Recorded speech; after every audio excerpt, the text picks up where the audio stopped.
Sí, una jornada muy productiva de capacitación, con mucha gente. El salón está repleto de gente y muy contenta de que me hayan invitado a esta hermosa ciudad. Bueno, el salón está repleto de gente porque es un tema de actualidad que padecemos. Sí, lamentablemente es un tema de actualidad, por un lado lamentablemente y por otro lado positivamente, porque quiere decir que de esto se está hablando, finalmente de esto se está hablando. Sí, es cierto, y veíamos que se está hablando y la gente que aunque he podido hablar mientras usted estaba disertando, usted habla muy claramente de la realidad y a veces a todos nos cuesta entender la realidad. Y sí, porque se trata de abuso sexual en la infancia y es un tema que ha sido tabú durante siglos y siglos en nuestra sociedad.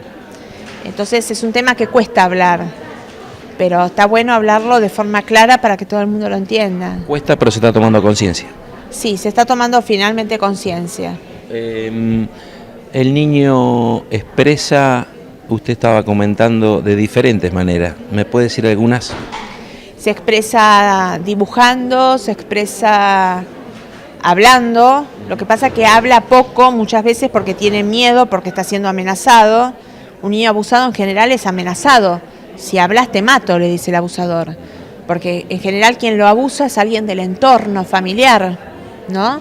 La mayoría de las veces es el padre, el abuelo, el tío, alguien del entorno. Entonces, si hablas te mato. Entonces el chico abusado la mayoría de las veces no habla. O porque tiene miedo, o porque es tan chiquito que ni siquiera sabe que lo que le están haciendo es el abuso y que eso está mal. Entonces, muchas veces no habla. Entonces, quienes tenemos que detectar que está siendo abusado somos nosotros los adultos. De ahí la importancia de nosotros leer y estar capacitados, nosotros, las mamás, los docentes, todos nosotros estar capacitados para detectar cómo ellos se expresan. Por más que no hablen, se expresan a través de sus dibujitos, se expresan a través de sus juegos y se expresan a través de su lenguaje corporal y a través de su lenguaje facial y a través de sus síntomas físicos.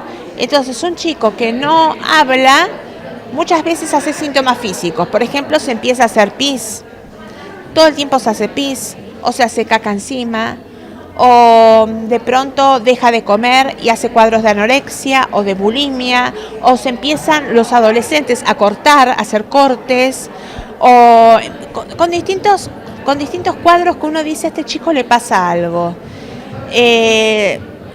Dibujos, empiezan a dibujar, dibujos raros, dibujos de personas tristes, dibujos de personas con cuchillas asesinando, dibujos todos de personas todas muertas, cortadas, dibujos con genitales también, aunque no siempre dibujan con genitales. Se expresan de maneras que no son normales. Exactamente. A veces juegan, pero juegan como, por ejemplo, enterrar muñecos. Entierran muñecos como si fueran cementerios, o juegan a descuartizar muñecos, los matan a los muñecos. Licenciada, usted está bueno lo que está diciendo y más en forma pública, porque muchísimos de esos síntomas a lo mejor lo vivimos con vecinos o con nuestros propios hijos o sobrinos y no sabemos por qué lo hacen. Claro, y lo dejamos pasar, como lo minimizamos, decimos es un jueguito de niños y lo dejamos pasar. No hay que dejarlo pasar, hay que estar atentos. Y en todo caso hacer una consulta con un psicólogo especialista en abuso sexual en la infancia. Porque hoy en día ya no decimos más abuso sexual infantil, porque de infantil no tiene nada el abuso. Es abuso sexual en la infancia. Usted está capacitando a gente, fue para abierta, pero veo profesionales acá. ¿Se toma conciencia de la justicia de todo esto? Y a nivel judicial cada vez más se está tomando conciencia, por suerte. Pero cuesta un poquito más. Los jueces, los fiscales y todo el sistema judicial, habría que formarse un poquito más en el abuso sexual. Pero bueno, cada vez están tomando más conciencia. ¿Sabe por qué le pregunto esto? Porque estamos viendo que hay penas por abusadores sexuales y se ve que la ley no es lo suficientemente rígida, porque hablan de 2, 3, 4 años y la secuela es para toda la vida. Y las secuelas son para toda la vida, son gravísimas, porque una de las secuelas son intentos de suicidio o suicidio, son depresiones, las secuelas son gravísimas, gravísimas. Y la verdad que las condenas son, como usted dice, son sumamente leves, y a veces, si los condenan, a veces salen libres de culpa y cargo. Entonces, bueno, falta, la verdad, a nivel judicial, yo creo que falta bastante más formación. ¿Usted cómo ve, licenciada, el tema de la cámara Gesell? Y la cámara Gesell es positiva porque queda grabado el testimonio del niño para no volver a ser revictimizado, porque a veces si no se los llama una y otra vez y los chicos son revictimizados, pero por otro lado, muchas veces si se le toma una sola cámara Gesell es una sola oportunidad y muchas veces los chicos retractan lo que han dicho en el consultorio. Yo fui abusado, en la cámara Gesell lo retractan por miedo. ¿El niño miente?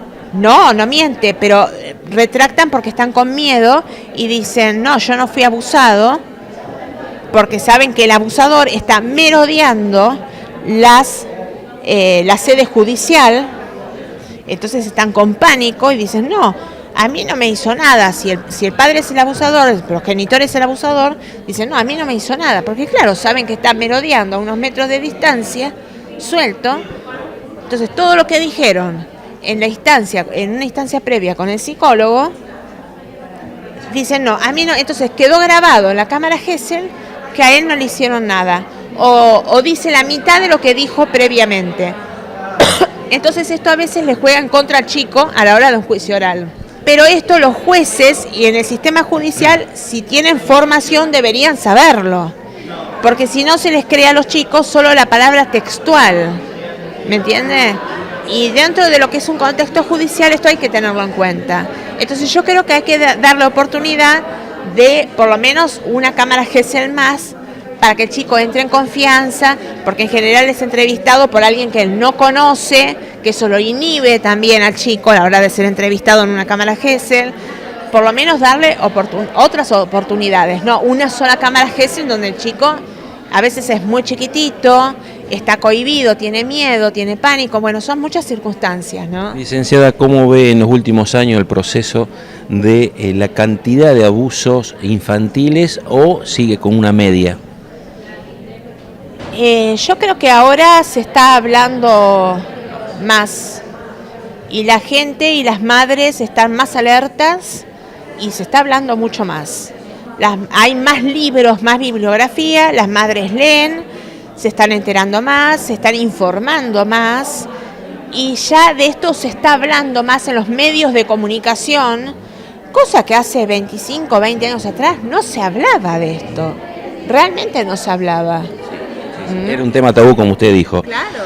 Entonces esta capacitación es principalmente para todos nosotros y el Poder Judicial, que es fundamental. Sí. Porque lamentablemente las víctimas siguen siendo víctimas. Sí. Licenciada, muchísimas gracias por su presencia y nos ha abierto la cabeza a todos. Ay, bueno, muchas gracias a ustedes. Bueno, gracias. Bueno, gracias.